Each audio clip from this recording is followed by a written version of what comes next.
क्या ईरान के पुनर्निर्माण के लिए अमेरिका $300 बिलियन देगा? फिर उसे नष्ट क्यों किया गया? हाँ और ना के बीच बहस। मध्य पूर्व में लगभग 4 महीनों तक ईरान के साथ संघर्ष करने वाले अमेरिका ने इस युद्ध पर पहले ही अरबों डॉलर खर्च कर दिए हैं। इन 4 महीनों के दौरान ईरान के सर्वोच्च नेता अयातुल्ला अली खामेनेई और ईरान के कुछ वरिष्ठ सैन्य कमांडरों की हत्या के अलावा ऐसा नहीं लगता कि अमेरिका अपने अन्य प्रमुख उद्देश्यों को हासिल कर पाया है।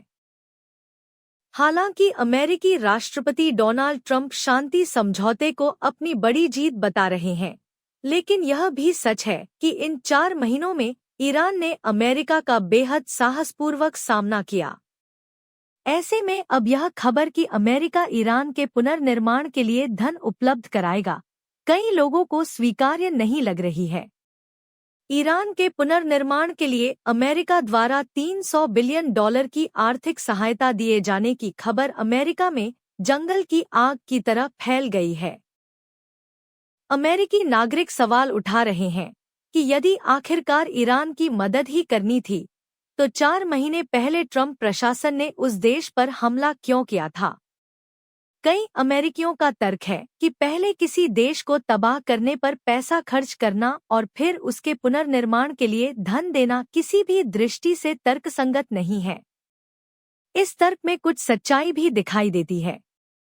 लेकिन अब सबसे बड़ा सवाल यही है कि क्या वास्तव में ट्रंप प्रशासन ईरान को आर्थिक सहायता देने की तैयारी कर रहा है? यही प्रश्न इस समय सभी के सामने खड़ा है। व्हाइट हाउस ने कहा, सहायता की खबर महज अफवाह। व्हाइट हाउस ने स्पष्ट किया है कि ईरान के पुनर्निर्माण के लिए अमेरिका द्वारा $300 बिलियन की आर्थिक सहायता दिए जाने की खबर केवल एक अफवाह है। इस संबंध में डोनाल्ड ट्रंप द्वारा अपने आधिकारिक ट्रुथ सोशल अकाउंट पर साझा की गई पोस्ट को व्हाइट हाउस ने भी अपने आधिकारिक एक्स पूर्व में ट्विटर अकाउंट पर साझा किया है। हालांकि उस पोस्ट में $300 मिलियन का उल्लेख किया गया है।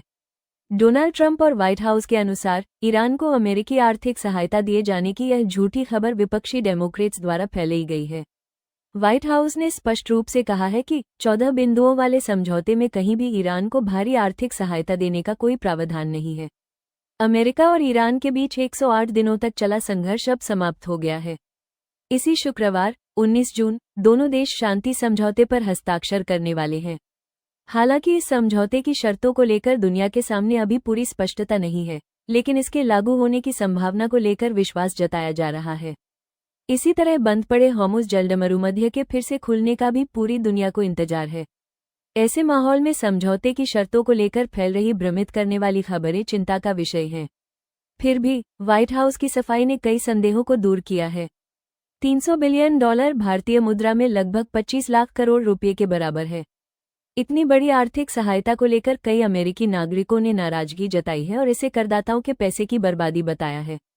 युद्ध के दौरान अमेरिका ने ईरान के बुनियादी ढांचे, तेल रिफाइनरियों और कई अन्य महत्वपूर्ण ठिकानों पर हमले किए थे। इनके पुनर्निर्माण के लिए अरबों डॉलर की जरूरत पड़ सकती है। ऐसे में यदि यह खबर फैले कि ट्रंप प्रशासन ही इस पूरे खर्च को वहन करेगा, तो अमेरिकी नागरिकों का नाराज होना कोई आश्चर्य की बात नहीं है।